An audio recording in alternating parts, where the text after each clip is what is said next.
Welcome to English in a Minute. Dominoes is an old game. Domino effect.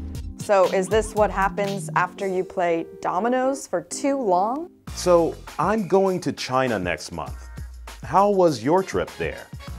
Difficult.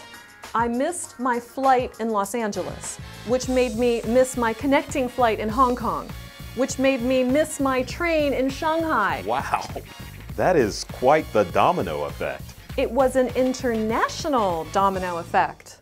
Dominoes is a game, but people also use the tiles in this way. They knock the first tile over, which knocks over the second, then the third, and so on. So a domino effect is when one event causes a series of other things to happen. And that's English in a Minute.